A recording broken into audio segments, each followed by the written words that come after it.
নমস্কার, ফাইনালি বাঙালির আরেকটা পডকাস্টে আপনাদের সবাইকে স্বাগত। আজকে আমরা আইপিএল এর যে অকশন আসতে চলেছে সেই অকশনের স্ট্র্যাটেজি নিয়ে আমরা একটু আলোচনা করব। আমার সাথে আছে সৌপ্তিক।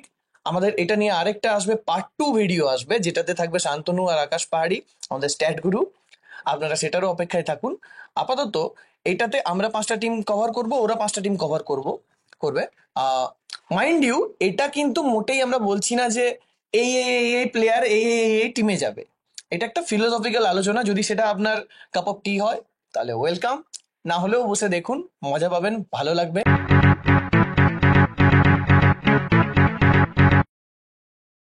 তো আমাদের ফার্স্ট যে টিমটা আমরা কভার করব সেটা হচ্ছে ডিফেন্ডিং চ্যাম্পিয়ন।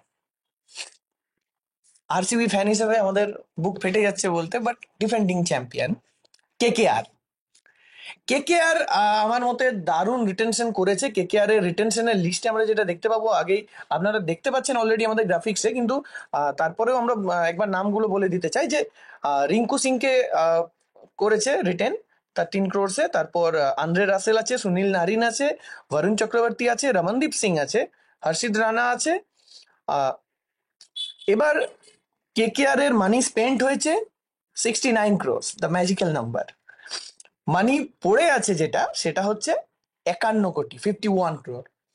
এবার আমরা দেখে নেব যে কেকেআর এর যদি টিম বানাতে হয় ওরা ফিলোসফিক্যালি কি জিনিসগুলো টার্গেট করবে। সত্যিকের কাছে প্রথমে আসবো। সত্যিক, কি মনে হচ্ছে? কেকেআর যেটা খুঁজছে সেটা প্রথমেই ওরা foreign wicket keeper plus captain খুঁজছে। মানে এই টাইপের প্লেয়ার যারা প্রিমিয়াম উইকেট কিপার ব্যাটসম্যান, যেমন জস বাটলার, বা আগে ওদের ছিল যেটা সল্ট, সেটা হয়তো ক্যাপ্টেন হবে না, কিন্তু অ্যাজ এ উইকেট কিপার ওরকম প্লেয়ারই খুঁজবে। আচ্ছা, এখানে মানে ক্যাপ্টেন যেহেতু বললিস, উইকেট কিপার না হলেও এর কি কোনো চান্স আছে আমাদের টিকটকারের ফিরে আসা? না, আমার মনে হয় ওরা যদি খোঁজে তাহলে আরসিবি থেকেও ফ্যাফ ডু প্লেসিস নিতে পারে। দিয়ে দিবি? ফ্যাফ ডু প্লেসিস নিতে পারে। পাবড়া ভাই, সরি ভাই, তুই যাও। আচ্ছা, নাম্বার 2 হিসেবে যেটা আমরা যেরকম ঠিক করেছিলাম যে ওদের একটা ফাস্ট বোলার দরকার। ঠিক আছে, ডেফিনেটলি। হ্যাঁ, হ্যাঁ, তো অবশ্যই দরকার। ফাস্ট বোলার সেক্ষেত্রে আগের বার মিচেল স্টার্ক যে রোলটা প্লে করেছিল, এবারে সেই হিসেবে ফাস্ট বোলার কিরকম টাইপের, ইন্ডিয়ান, ওভারসিজ, কি করবে? ওরা প্রথমে ইন্ডিয়ানই খোঁজার চেষ্টা করবে, কারণ ওদের অলরেডি ফরেন স্লটটা প্রায় কমপ্লিট হয়ে এসছে। হুম। তো সেক্ষেত্রে ওরা প্রথমে ইন্ডিয়ান খুঁজবে, তারপরে মতলব প্রিমিয়াম পাবে না ওরা ফার্স্ট বোলার ফরেন খুঁজলে। হুম। এটাই আমার মনে হয়। আচ্ছা, এরপর যে নাম্বার 3, যেটা সবচেয়ে বড় কোয়েশ্চেন উঠে আসছে, কেকেআর হচ্ছে এমন একটা টিম, এরা খুব স্মার্টলি রিটেনশন করেছে এবং ইয়ের জন্য আমাদের বাইব্যাকের জন্য অপশন রেখেছে। সেখানে নীতিশ রানাতে যাবে নাকি ভেঙ্কটেশ আইয়ারে যাবে, কি মনে হচ্ছে? যদি যাবে কথাটা ওঠে তাহলে অবশ্যই নীতিশ রানার উপর যাওয়া উচিত, কারণ ভেঙ্কাইয়ার আর নীতিশ রানা দুটো কখনোই কখনোই একই ক্যাটাগরির প্লেয়ার না। নীতিশ রানা মিডিল অর্ডারে ডিস্ট্রাকটিভ ব্যাটসম্যান, আর ও পুরো আইপিএল, মানে সবাই ওকে আন্ডাররেট করে, কিন্তু ও স্পিন ব্যাসার। ও মিডিলে এসে দুর্দান্ত রান করে, প্রত্যেক সিজনে 400 করে রান করে যায়। তো সেক্ষেত্রে নীতিশ রানাতেই যাওয়া উচিত ওদের। আচ্ছা, যদি ওরা ওভারসিজে একটা ভালো ধরে নিচ্ছি ব্যাটার পেয়ে গেল, সেক্ষেত্রে কি ওরা আরেকটা টার্গেট করবে বলে মনে হচ্ছে টিয়ার 1 বা টিয়ার 2 থেকে? ব্যাকআপ হিসেবে নিতেই পারে। এবার যদি আমরা কেকেআর এর স্পিন ডিপার্টমেন্টে যাই, তোর কি মনে হচ্ছে স্পিন ডিপার্টমেন্টে কেকেআর এর ইমপ্রুভমেন্টের কোনো জায়গা? অলরেডি যেরকম ওদের রিটেনশন আছে। না, স্পিন আমার মনে হয় না যে থার্ড স্পিনার ওদের, মানে ইডেনে হয়তো লাগে, কিন্তু প্রাইমারি স্পিনার কাউকে ওদের লাগবে না, যে ব্যাকআপ স্পিনার একটা লাগবে। ব্যাকআপ স্পিনার একটা লাগবে। তো মোটামুটি কেকেআর এর ছিল এইরকম একটা রিটেনশন স্ট্র্যাটেজি। এরপর আসবো আমরা আমাদের সবাইকার ফেভারিট টিম, যার খেলা আমি কোনোদিন দেখতে পছন্দ করি না, আনফর্চুনেটলি আপনাদের চক্করে পড়ে এবারে দেখতে হচ্ছে। সেটা হচ্ছে লখনৌ সুপার জায়ান্টস, মোহনবাগানের ছোট ভাই। তো লখনৌ, এরা এদের সবকিছু, এরা খোল নলছে, বদলে ফেলছে এদের টিমটা। অলরেডি গৌতম গম্ভীর আগের বছর চলে গিয়েছিল, সেটা দেখেছিলাম, একটা ফিলোসফিক্যাল চেঞ্জ এসেছিল ওদের ইয়েতে। এবং এবারে ক্যাপ্টেনকে ওরা ছেড়ে দিচ্ছে। তো সেই হিসেবে লখনৌ এর ক্ষেত্রে কিন্তু যে কয়েকটা টিমের পিচটা খুব ইম্পর্টেন্ট, যেমন আরসিবি, যেমন কাইন্ডা সিএসকে, যেমন ডেফিনেটলি কেকেআর, সেই রকম লখনৌ এর ক্ষেত্রে আমি বলবো যতগুলো ফ্র্যাঞ্চাইজি আছে তার মধ্যে পিচটা সবচেয়ে বেশি মাথায় রেখে বানাতে, কারণ ওদের মতো পিচ আর অন্য কোথাও নেই। ইসকো পিচ নেই কেনা চাই। যাই হোক, সেই হিসাবে ওরা কিছু ভেবেই ওরা রিটার্ন করেছে। সবচেয়ে উপরে আছে নিকোলাস পুরান, গুড পিক, কিছু করার নেই। রবি বিষ্ণই, যেটা অনেকে ভাবছিল করবে কিনা, আমরা আমাদের পডকাস্টে দেখবেন আগে অলরেডি একটা আইপিএল রিটেনশন নিয়ে বানিয়েছিলাম, লিঙ্ক উপরে দেখতে পাবেন আপনারা। মায়াঙ্ক যাদবকে করেছে 11 কোটি দিয়ে। মহসিন খান আছে আনক্যাপ্ট হিসেবে 4 কোটি, খুব ভালো। এবং আছে আয়ুষ বাদনী, ওদের 51 কোটি খরচা হয়েছে এবং ওদের ম্যাজিক্যাল নাম্বার বাকি আছে এখনো 69 ক্রোর্স। এবার এদের যেটা দেখতে পাচ্ছি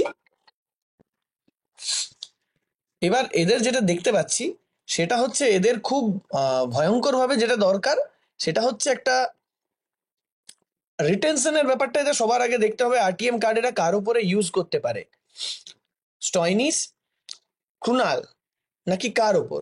কি মনে হচ্ছে সত্যি, এটা কি টপ প্রায়োরিটি? না, আমার মনে হয় যে ওরা স্টোয়নিসের উপর যেতে পারে, স্টোয়নিসকে অ্যাটেম্প করতে পারে, কিন্তু সবার আগে আমার বলা উচিত যে আমার পার্সোনালি পছন্দ হয়নি ওদের রিটেনশনটা। কারণ এখানে ওদের দেখতে গেলে ওদের কাছে ব্যাটসম্যানও নেই। আর ওরা মায়াঙ্ক যাদব আর মহসিন খানকে যে রিটেনশন করেছে, ওটা দুজনেই ইনজুরি প্রোন, তো ওখানে ওদের অবভিয়াসলি ভালো দুটো পেসার দরকার। তো সেখানে ওদের মানে অকশনে নেমে অনেক কিছু মার্কেটিং করতে হবে। সেক্ষেত্রে স্টোয়নিস আরটিএম যেতে পারে, বাকি প্লেয়ার অনেক কিনতে হবে ওদেরকে। স্টোয়নিসকেও কত দূর ওরা যাবে আমার ঠিক জানা নেই, মানে যদি 12 কোটি 15 কোটি পেরিয়ে যায় তারপরে কি স্টোয়নিসের পিছনে যাবে সেটা আমার মনে হয় না। অকশন ডাইনামিক্স অনেক কিছুই হতে পারে। তাহলে তোর মনে হচ্ছে যে কেএল রাহুল যে গ্যাপটা করেছে, সেটা ওদের ইন্ডিয়ান প্রিমিয়াম ব্যাটার, হ্যাঁ, এটা ওদের ফার্স্ট প্রায়োরিটি। এবং ইন্ডিয়ান প্রিমিয়াম ব্যাটারও লাগবে আর ইন্ডিয়ান প্রিমিয়াম বোলারও লাগবে, কারণ মহসিন খান আর মায়াঙ্ক যাদব, আমি বারবার বলছি, এত টাকা দিয়ে ওরা নিয়েছে, কিন্তু আহ, ওরা দুজনেই মানে সবসময় ইনজুরিতে থাকে। এখনো মায়াঙ্ক যাদব ইনজুরিতেই আছে। হুম, আচ্ছা, এবার ওভারসিজ অলরাউন্ডার তাহলে ওদের সেকেন্ড প্রায়োরিটি তুই বলছিস। হ্যাঁ, তো ওভারসিজ বোলারের ক্ষেত্রে যদি ওরা যায়, সেক্ষেত্রে কোন দিকে যেতে পারে বলে তোর মনে হচ্ছে? ওভারসিজ বোলারে যদি যায় আমি বোলারের ক্ষেত্রে সবসময় বলবো, সেটা ইন্ডিয়ান হোক কি ফরেন বোলার হোক, সেটা সবসময় ওদেরকে প্রিমিয়াম ওভারসিজ বোলারকেই ওদেরকে নিতে হবে, যেমন কাগিজো রাবাদা, মিচেল স্টার্ক, হুম, এই টাইপের বোলারকেই ওদেরকে নিতে হবে। আচ্ছা, এবার ওভারসিজ ব্যাটার ওদের একটা দরকার। ওদের যে এবার এইটা কিন্তু খুব ক্রুশিয়াল একটা পয়েন্ট, আমি বলবো ওদের মানে মেক অর ব্রেক হতে পারে ওভারসিজ ব্যাটারটা। কারণ ওদের যে পিচ, ওটা কিন্তু সব ধরনের ব্যাটসম্যানদের কেটার করে না। তো ওভারসিজের প্লেয়ারদের পক্ষে খেলা খুব ডিফিকাল্ট। ইন্ডিয়ান প্লেয়ার গুলো বেয়ারলি খেলতে পারে ওখানে, ঠিক আছে। কেএল রাহুলের তো পারফেক্ট ছিল, ঠিক আছে, ওর ওটা ওখানে রিটায়ার করা উচিত ছিল। হ্যাঁ, যাই হোক। তো এবার যদি ওভারসিজে যায় ওরা ব্যাটারে, সেক্ষেত্রে কোন দিকে যেতে পারে, কি মনে হচ্ছে তো? ওভারসিজ ব্যাটারে যদি যায়, ওভারসিজ ব্যাটারে যেতে গেলে ওদেরকে অ্যাটলিস্ট মিনিমাম ওদের 8-9 কোটি অবধি যেতে হবে কোনো ব্যাটারকে নিতে গেলে। কোন ধরনের ব্যাটার নেবে ওভারসিজে? প্রিমিয়াম ব্যাটারই নিতে হবে। কিন্তু লাইক ওখানে তো ফ্রম দা গো তুই হিট করতে পারবি না। না না, হিট করতে না পারলে অপশন রাখতে হবে, 4-5টা অপশন তো রাখতেই হবে। যেমন আমি ওইখানে কেকেআর এর ক্ষেত্রেও বললাম যে ওরা ফ্যাফ ডু প্লেসির পেছনে যাবে। ডুপ্লেসি আই থিঙ্ক ওদের ক্ষেত্রে হ্যাঁ, খুব এক্সেলেন্ট কারণ বাই। কারণ ফ্যাফ ডু প্লেসির পেছনে যাওয়ার কারণ হচ্ছে ক্যাপ্টেন ম্যাটেরিয়াল। তো এক্সপিরিয়েন্স, দূর হ্যাঁ, দূরে তো খেলতে পারে। লখনৌর ক্ষেত্রেও তাই, এবং লখনৌর ক্ষেত্রে আরো বেশি ম্যাটার করছে, কারণ ডুপ্লেসি স্পিন ভালো খেলে। হুম, আরো যারা আছে ডুপ্লেসি টাইপের প্লেয়ার যারা স্পিন ভালো খেলে, হ্যাঁ হ্যাঁ হ্যাঁ। সেই ধরনের প্লেয়ারকে, এবং যে পিচে বাউন্স নেই সেই ধরনের প্লেয়ার, সেই ধরনের ওভারসিজ প্লেয়ার ওদের লাগবে। এবার এদের দেখতে পাচ্ছি ইন্ডিয়ান টিয়ার 2 বা টিয়ার 3 লেভেলে অলরেডি একটা ব্যাটার আছে, বাদনি। হ্যাঁ, যে অবভিয়াসলি হুম, নেক্সট সিজনে ইমপ্রুভ করে টিয়ার 2 তে চলে যেতেই পারে। এদের আরেকটা আমি বলবো যে ইন্ডিয়ান টিয়ার 2 লেভেলে একটা ব্যাটার দরকার, যে মানে খুব ফেমাস না হলেও কাজটা করতে পারবে বা লাইক ইয়াং হবে, এই রকম টাইপের একটা ব্যাটার ওরা খুঁজবে। You mean Deepak Hooda? দীপক হুডাকে টিয়ার 2 তে বেচারা। যাই হোক, আহ, এরপর এদের একটা জিনিস যেটা আমার খুব অড লেগেছে, আমি মোটামুটি শিওর ছিলাম যে ওরা মায়াঙ্ককে করবে। আহ, মায়াঙ্কের যত ইনজুরি কনসার্ন থাক, হ্যাঁ, স্কাই এর সাথে ওকে গুলিয়ে ফেলার ব্যাপার থাক, যাই থাক, আমি শিওর ছিলাম যে মায়াঙ্ক যাদবকে করবে, কারণ ওই রকম পেস জাস্ট কিনতে পাওয়া যায় না ওই ওই রেঞ্জে। কিন্তু ওরা সারপ্রাইজিংলি মহসিন খানকেও নিয়েছে। এবার ওয়াইল্ড মহসিন খান খুব ভালো বোলার, সমস্যাটা হচ্ছে এই দুটোই কিন্তু হেভি ইনজুরি প্রোন। সেক্ষেত্রে ওদের কি করতে পারে? ব্যাকআপ ব্যাকআপ হিসেবে কি দেখা উচিত ওদের? তুই কি বলবি? হ্যাঁ, আমি শুরুতেই একটা কথা বলতে চাই, যেটা যেটা সোর্সের খবর, যে জাহির খান ওদের এখন মেন্টার হয়েছে। তো জাহির খান আচ্ছা, ইনজুরিটা তাহলে ওখান থেকে আসছে। জাহির খান মেন্টর হওয়ার জন্য এই ধরনের বোলারকে জাহির খান খুব বেশি ব্যাক করে। মহসিন খান এমনি ওর খুব প্রিয় বোলার। হুম। তো আর এবং ইনজুরি গুলো থেকে কিভাবে নিজেকে রিকভার করা যায়, কিভাবে ফিরে আসা যায়, এগুলো জাহির খান অনেকবার দেখিয়েছে আমাদেরকে। হুম। তো সেই জন্য হয়তো ওই কারণে ওই দুটো বোলারকে নেওয়া, এবং আমি চাই যে একদম প্রিমিয়াম কোয়ালিটির বোলার, যেমন খালিল আহমেদ, মোহাম্মদ সামি, এই লেভেলের বোলার ওদের আরো দরকার। সে ফরেনও যেতে পারে, কিন্তু ইন্ডিয়ান পেসার খুব দরকার ওদের। হুম। আচ্ছা, তো এটা ছিল আমাদের ইয়ে নিয়ে কথা, লখনৌ নিয়ে। লখনৌ খুব ভালো একটা স্টার্ট করেছে ওদের ফ্র্যাঞ্চাইজি, গুজরাটও করেছে, ঠিক আছে। তো এরপর আমরা যাব ভালো স্টার্ট থেকে যার কথা আসতে পারে, ডিসি, যারা আজ অব্দি কোনোদিন বোধহয় ভালো স্টার্ট করেনি। আরসিবি ফ্যানরা বলছে বাবা, যায় যাই হোক। এনিওয়ে, ডিসি রিটেন করেছে, অক্ষর পটেলকে করেছে, অফকোর্স ওদের হাইয়েস্ট পেড প্লেয়ার, 16.5 কোটি। কুলদীপ যাদবকে করেছে, ট্রিস্টেন স্টাবসকে করেছে, শান্তনুর অন্যতম ফেভারিট প্লেয়ার, অভিষেক পোড়েলকে করেছে। খুব স্মার্ট, এটা খুব স্মার্ট পেয়েছে। আমি বলবো 4 কোটিতে ইন্ডিয়ান কিপার যে অ্যাকচুয়ালি হিট করতে পারে এবং ইয়াং, যার পোটেন্সিয়াল অনেক দূর অব্দি আছে, সেদিক দিয়ে এরা বলবো খুব স্মার্ট পিক করেছে। এখন অব্দি 47 কোটি মাত্র খরচা হয়েছে, 73 ক্রোর্স পড়ে আছে এখন অব্দি, যটা টিম কভার করলাম এদের সবচাইতে বেশি পড়ে আছে। এবার এরা যখন ইয়ে করতে যাবে, এদের নাম্বার 1 পিক কি হতে চলেছে? হাই স্কোরিং ভেন্যু যেহেতু, এবং খুব ছোট ইয়ে, সো অবভিয়াসলি ওদের ইন্ডিয়ান ব্যাটার একটা দরকার যে খুব ইজিলি ক্লিয়ার করতে পারে, এবার বাউন্ডারি ক্লিয়ার করতে পারে। এই এতে সত্যি কোন দিকে যেতে পারে ওরা, কি মনে হচ্ছে? সেট ওয়ান সেট টুতে যে ব্যাটসম্যান গুলো আছে, সেইখান থেকে ইন্ডিয়ান ব্যাটার হোক ফরেন ব্যাটার হোক, ওখান থেকে একটা বা দুটো নেওয়ার চেষ্টা অবশ্যই ডিসি করবে। আহ, আর বাকি একটা ক্যাপ্টেন অবভিয়াসলি খুঁজবে। আমার মনে হয় না আকসার প্যাটেলকে ক্যাপ্টেন হিসেবে রেখে ওরা খেলতে চাইবে। আমার মনে হয় একটা ক্যাপ্টেন অবশ্যই খুঁজবে। আর আর একটা জিনিস যেটা, যতদিন জিএমআর ছিল ততদিন কিন্তু ওদের সাথে শ্রেয়াস আইয়ার ছিল। তো আমার মনে হয় শ্রেয়াস আইয়ার টাইপের প্লেয়ারের ওপর ওরা যাবে ক্যাপ্টেন করার জন্য, শ্রেয়াস আইয়ার বা কেএল রাহুল এই টাইপের প্লেয়ারের পেছনে। কনসিডারিং ওদের যা পার্স বেঁচে আছে, মানে ওরা যদি চায় ওরা আইআর টাইপের প্লেয়ারদের পেছনে অল আউট যেতে পারে। আই ডোন্ট নো কে এল রাহুলেরটা ঠিক কি করবে, বাট হ্যাঁ ডেফিনেটলি মানে আইআর অলরেডি ওদের সাথে একটা হিস্ট্রি আছে যেহেতু, আই ডোন্ট থিঙ্ক এটা খুব একটা স্ট্রেচ হবে। অ্যান্ড ইভেন পান্থ ক্যাপ্টেন হওয়ার আগে আইআরই ওদের ইনিশিয়ালি ক্যাপ্টেন হিসেবে ওরা ভেবে রেখেছিল লং টার্মে, যে কারণেই হোক সেটা ইয়ে হয়নি। ওদের অনেক কমপ্লিকেশন আছে মালিকানা নিয়ে। এবার যেটা কোয়েশ্চেন সবাইকার মুখে, সেটা হচ্ছে যে যে হোল কন্ট্রোভার্সিটা হলো ঋষভ পান্থকে নিয়ে, এবার পান্থকে ওরা ছেড়ে দিয়েছে, তো ওকে আরটিএম করার কতটা চান্স আছে বলে তোর মনে হচ্ছে? যদি পান্থকে আরটিএম করতে চাইতো তাহলে আমার মনে হয় না পান্থকে ছাড়তো। এবার আরটিএম করতেই পারে, এটা টোটালি অকশনের উপর। এবার হুম। অকশনে যদি আরটিএম করে নেয় তাহলে প্লেয়ারের কিছু করার থাকবে না। হুম। কিন্তু আমার মনে হয় যে টোটালি পার্ট হয়ে গেছে পান্থ ওখান থেকে। আর মনে হয় না পান্থকে ওরা আরটিএম করতে চাইবে। তার থেকে বরঞ্চ ওরা ইন্ডিয়ান পেসার দু একটা আরটিএম করার চেষ্টা করবে, যেমন মুকেশ বা খালিল, আচ্ছা, এই ধরনের প্লেয়ারকে ওরা আরটিএম করার চেষ্টা করবে। মুকেশ খালিল এগুলো এদের ওভারসিজ ইন্ডিয়ান ইয়েতে ভালো ছিল, হ্যাঁ সরি, মানে এর পরের পয়েন্টটা হচ্ছে যে যদি ওরা ওখান থেকে দুটোর মধ্যে একটাকে করবে আমার মনে হয়।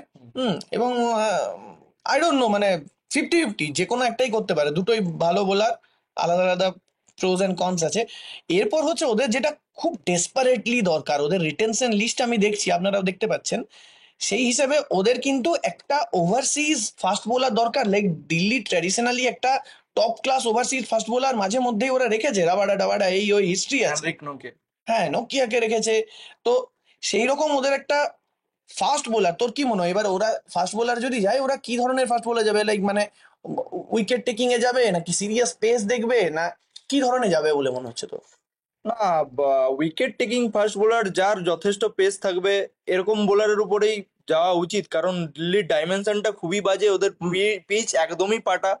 তো সেখানে আহ, আমার মনে হয় না যে স্লোয়ার বোলার যারা আছে, আর ওভারসিসে সেরকম বোলার যারা মানে ওই লেভেলে গিয়ে কিছু করতে পারবে এরকম বোলার আমি, না আমার মনে হয় যে ফাস্ট বোলারের পেছনেই যাবে যারা ডেথ বোলিংটা বেটার করবে, কারণ স্টার্ট করার বোলার ইন্ডিয়াতে যথেষ্ট আছে এবং আর টিম করলে ওরা একটা না একটা বোলার পাবে। দিল্লির রিটেনশনটা আমি বলবো বেশ ভালো হলেও, কিন্তু এই পুরো ঋষভ পান্ত এবং ক্যাপ্টেন নিয়ে যে একটা কন্ট্রোভার্সি ওদের চলছে, এটা ওদেরকে খুব মানে একটা ডিসঅ্যাডভান্টেজ জায়গাতে রেখেছে। যে জিনিসটা ওদের আদারওয়াইজ হতো না যদি পান্তকে ওরা ইয়ে করতে পারতো, অ্যান্ড প্রবাবলি হয়তো সেক্ষেত্রে ওদের সেকেন্ড পিকটাও একটু কমে করতো। তো দিল্লির ক্ষেত্রে they have their work cut out for it. খুব ইন্টারেস্টিং হবে ওরা ঠিক কি স্ট্র্যাটেজি নিয়ে চলে।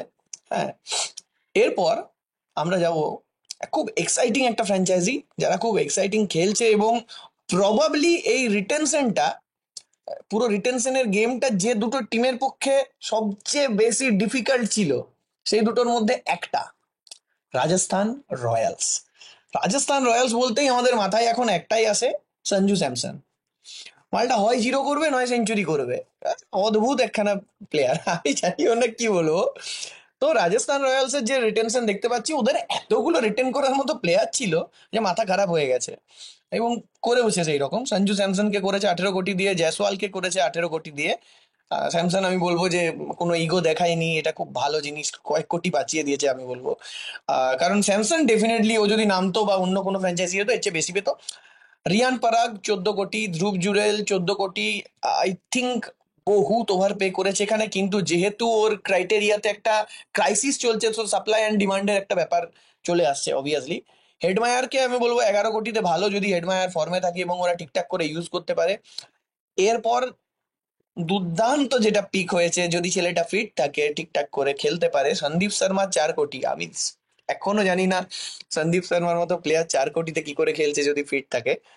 এবার এদের ক্ষেত্রে তোর কি মনে হচ্ছে এদের ফার্স্ট প্রায়োরিটি কি? রাজস্থানের ক্ষেত্রে অবভিয়াসলি বিগ হেডলাইন বিং ওরা বাটলারকে রিলিজ করে দিয়েছে। তো রাজস্থানের ক্ষেত্রে আমি বলবো যে ওদের টপ অর্ডার একটা ডিস্ট্রাকটিভ ব্যাটার দরকার, কারণ জস বাটলারের শু ফিল করা তো সহজ হবে না। আমি চাই ভাই। So, অত সহজ হবে না, তো একটা ডেফিনেটলি একটা ডিস্ট্রাকটিভ ওপেনার দরকার। জাসওয়ালের সাথে ওরা সেটা পছন্দও করে, ওরা অ্যাকচুয়াল টি টোয়েন্টি ক্রিকেটের মতো খেলা পছন্দ করে। টপ 3 বলো টপ 4 বলো যেটা দেখতে পাচ্ছ তুমি, তার সাথে হেডম্যান। এদের যে জিনিসটা আমি দেখতে পাচ্ছি সঙ্গে আরো, যে এদের যখন আমি টিমের দিকে তাকাচ্ছি, এদের একটা ওপেনার একটা দারুণ আছে। এবার স্যামসন কোথায় খেলবে সেটার উপর নির্ভর করছে, যেহেতু ইন্ডিয়ার হয়ে ওপেন করছে। আই ডোন্ট নো যদি ওরা স্ট্র্যাটেজি চেঞ্জ করে সেই ইয়েতে। সঙ্গে ধ্রুব জুরেল আছে, হেডমায়ার আছে, এবং আছে আমাদের রিয়ান পারাগ। তো ওদের ব্যাটিং লাইন আপটা মোটামুটি শর্টেড দেখতে পাচ্ছি। একটা যদি ঠিকঠাক ভালো ইয়ে ইভেন টিয়ার 2ও যদি ওভারসিজ ব্যাটার জোগাড় করতে পারে, দে আর গুড। ওদের ব্যাটিং লাইন আপ দারুণ। এবার যেখানে কেসটা খাবে, বাটলারকে নিয়ে এত আলোচনার মধ্যে যে মালটির চিরকাল কপাল পড়ে তার আবার কপাল পড়েছে, ইউজুবেন্দ্র চাহাল। সামহাও আবার ওকে ছেড়ে দেওয়া হয়েছে। আমরা এখনো সারপ্রাইজ যে কি করে ওর সাথে এরকম হয়। আমি বুঝতে পারছি রাজস্থানের কনন্ডামটা, কিন্তু ও বেচারাকে আবার ছেড়ে দেওয়া হয়েছে। তো এবার সেক্ষেত্রে ওদের ওটা করতে গেলে একটা ইন্ডিয়ান প্রিমিয়াম স্পিনার দরকারই দরকার। তো এই রোলটা কে কে প্লে করতে পারে, and ওরা কি চাহলের পিছনে আবার যেতে পারে? চেহলের পিছনে তো যাওয়া উচিত, আমি এই লজিকটা বুঝতে পারলাম না ওদের যে ধ্রুব জুরেলকে ওরা 14 কোটি দিচ্ছে যেখানে ওদের অলরেডি একটা কিপার আছে, প্লাস রিয়ান পারাগ আছে, হিটমায়ার আছে, তো ফিনিশারেরও কোনো সমস্যা ওদের কাছে নেই। ওরা ধ্রুব জুরেলকে অকশনে গেলেও হয়তো পেতে পারতো, কিন্তু চাহালকে অকশনে পাওয়া খুব মুশকিল, কারণ চাহাল আইপিএল এর বেস্ট স্পিনার, এটা নিয়ে তো কারো কোনো ডাউট নেই। তো সেখানে চাহালকে আগেও আরসিবি ছেড়ে দিয়েছিল, এইবারও কোনো রিজন আমি বুঝতে পারলাম না কেন ছাড়লো। চাহাল কি সবসময় আহ, বেশি টাকা চাইছে নাকি জানি না। তো আমার মনে হয় চাহালকে আবার হয়তো যাবে, কিন্তু চাহালকে পাওয়াটা খুব মুশকিল, ওদের ব্যাকআপ ভেবে রাখতে হবে 2-3টে যারা অ্যাটাকিং স্পিনার সেরকম। চাহালকে পাওয়া খুব মুশকিল, ট্রাস্ট মি, আমরা এক্সপিরিয়েন্স থেকে বলছি। যাই হোক, ওদের কিন্তু আমি বলবো ওদের যেটা এবার অসুবিধা হতে চলেছে সেটা হচ্ছে ওদের মাত্র 41 কোটি পড়ে আছে, মাইন্ড ইউ। 41 কোটির মধ্যে ওদের সামহাও একটা প্রিমিয়াম ইন্ডিয়ান স্পিনার দরকার, অ্যান্ড একটা ওভারসিজ বা ইন্ডিয়ান একখানা প্রিমিয়াম পেসার দরকার। আই ডোন্ট থিঙ্ক ইন্ডিয়ান কোনো প্রিমিয়াম পেসার ওরা পাবে বলে, সো ওদের ওভারসিজ একটা দরকার। এইখানে ব্যালেন্স করাটা খুব মুশকিল, ওদের ছটা প্লেয়ারেই পুরো টাকাটা বেরিয়ে গেছে আর 41 কোটি পড়ে আছে। এই দুটোতে ওদেরকে খুব সাবধানে, খুব স্মার্ট বাই করতে হবে। হুম, অবভিয়াসলি। তো এর বাইরে এবার ধর তুই ওরা যদি অলরাউন্ডার ওদের অলরেডি আছে, তো সেক্ষেত্রে ওদের অলরাউন্ডারের ক্ষেত্রে কি ওরা আর যাবে, বা লাইক ওভারসিজ কোনো ব্যাটার এক্সট্রা ব্যাকআপ হিসেবে আরো কিছু রাখবে? ওপেনার যদি কোনো ওরা ব্যাটসম্যান পেয়ে যায় ভালো, তাহলে আর ওরা ফিনিশার বা অলরাউন্ডারের পেছনে যাবে না, কারণ রিয়ান পারাগকে রেগুলার ইন্ডিয়াতেও বল করাচ্ছে। তো সেক্ষেত্রে মনে হয় না। এবার হ্যাঁ, লোয়ার অর্ডার কোনো বোলার, কোনো ফাস্ট বোলার বা কোনো স্পিনার যে টুকটাক ব্যাট করে দিতে পারে সেটা আলাদা ব্যাপার। আর আহ, খুব সম্ভবত রাজস্থানী একমাত্র টিম যারা নতুন যে রুলটা আমাদের ইম্প্যাক্ট রুল সেটা ঠিকঠাক ভাবে ইউজ করে না। তো সেক্ষেত্রে আমার মনে হয় না ওরা অলরাউন্ডারের পেছনে যাবে, বরঞ্চ ওরা এরকম কোন একটা যায় মানে বোলিং অলরাউন্ডার যে বলটা খুব ভালো করে টুকটাক এসে দু একটা ছয় চার মেরে দিতে পারে, যেরকম আমরা আগে দেখেছি আর্চারকে, যে আর্চার এবার ইয়েতে নেই, অকশনে নেই, সেই টাইপ। দেখ, ওরা ঠিক করে না নয়, ওরা বড় লোক, ওদের দরকার পড়ে না। আমাদের আরসিবি, আমরা সেই উইকেট কিপারকে দিয়েও দুটা বল করে দেবো, যে করে হোক, যে ভাই করে দে, যে করে হোক, হাত পা ধরে। এদের ক্ষেত্রে এরা এরা কি তোর মনে হচ্ছে যে রিয়ান পারাগ দ্য বোলার, তার উপরে একটু বেশি দে আর ব্যাংকিং অন ইট?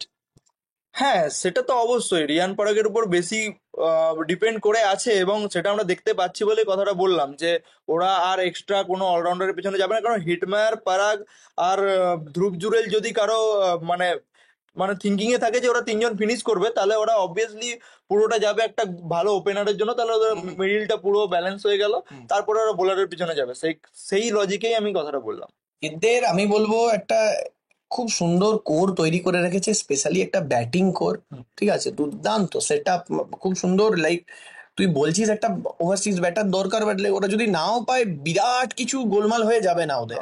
কিন্তু ওদের ডেফিনেটলি বোলিং এতে খুব স্মার্টলি পিক করতে হবে, এবং না হলে ওদের কপালে খুব চাপ আছে। এরপর কপালে চাপ আছে থেকে আগের বার যারা সবচেয়ে বেশি চাপে ছিল, মুম্বাই ইন্ডিয়ান্স। ও মাই গড, এদের রিটেনশন নিয়ে আমি কি বলবো। 10,000 রকমের আলাদা আলাদা জিনিস হতে পারতো এদের রিটেনশনে। হয়েছে একটা, কে, রোহিত শর্মা। সামহাও রোহিত শর্মা এখনো আছে মুম্বাইয়ে, সিএসকে ক্যাপ্টেন হয়ে যায়নি অনেকের প্রেডিকশন অনুযায়ী। 16.5 কোটি, না, 16.30 কোটিতে রোহিত শর্মাকে রিটেন করেছে। সূর্যকুমার যাদব 16.35, হার্দিক পান্ডা 16.35। ও 5 লাখ টাকার এদিক ওদিক করে কি করলি, তিলককে পেয়েছে। And এই মুহূর্তে এটা রাইট নাও দাঁড়িয়ে মনে হচ্ছে it's a steal, it's a fucking steal. 8 crore, 8 কোটি, কিন্তু এইগুলো কিনতে, এই কোরটা তৈরি করতে অ্যাজ ইউজুয়াল আমরা জানি যে এমআই চিরকাল একটা কোর তৈরি করে তার উপর বিল্ড করা পছন্দ করে। ওদের এখানে পুরোপুরি 12টা বেজে গেছে পার্সের, সেটা হচ্ছে ওদের পড়ে আছে আর 45 কোটি, 75 crores দে হ্যাভ স্পেন্ড। এবার ওদের ক্ষেত্রে ওদের একটা ব্যাটিং আমি দেখতে পাচ্ছি যে মোটামুটি ভালোভাবে রেডি আছে। ও বোলারেও, ও আচ্ছা সরি, বোলারের মধ্যে অবভিয়াসলি বুমরা আছে। বুমরাকে আমরা কি করে বলতে ভুলে গেলাম জানি না, যাই হোক, আকাশ পাহাড়ি স্ট্যাট বানিয়েছে। তো বুমরা আছে অবভিয়াসলি ওদের এস। এইসবের মধ্যিখানে 5টা রিটেন প্লেয়ার, ওদেরকে এখন যেটা দরকার সেটা সবচেয়ে বেশি হচ্ছে যে, যেটা চিরকাল মুম্বাইয়ের ক্ষেত্রে আমরা দেখে এসেছি, like IPL I don't know 1 2 এরকম থেকে চলে এসেছে, যে ওদের প্রিমিয়াম ওভারসিজ ফাস্ট বোলার থাকতেই থেকেছে। তো প্রিমিয়াম ওভারসিজ বোলার কি ধরনের বোলার ওরা টার্গেট করবে বলে তোর মনে হচ্ছে? সবার প্রথমে আমার মনে হয় যে ওদের যে ট্রেডিশন, একটা লেফট আর্ম পেসার, এবং ম্যাক্সিমাম সময় সেটা left arm overseas bowler, unless Jaydev Unadkat. তো সেরকম এসি একটা, ওয়াইবি ভাই। তো সেরকম একজন বোলারকে ওরা খুঁজবে। আর অ্যাকচুয়ালি ওদের কাছে একটা আরটিএম পড়ে আছে, যেটা একটা আনক্যাপ প্লেয়ারের পেছনে ওরা দিতে পারে। সেটা আমার মনে হয় যে ওদের আগের বছরে ছিল আনসুল কম্বোজ, আকাশ মাডওয়াল, আর আনক্যাপ ব্যাটসম্যান নেহাল ওয়াদেরা। আমার মনে হয় নেহাল ওয়াদেরাকে না দিয়ে আনক্যাপটে ওরা বোলারকেই কাউকে খুঁজবে। আনসুল কম্বোজ রিসেন্টলি খুব হেডলাইনে আছে, সো আইপিএল এর আগে, অক্সেনের আগেই ঠিক বেশ ভালো টাইমে পিক করেছে। সো ওকে নিয়ে অনেক টিমই ইন্টারেস্টেড হতে পারে।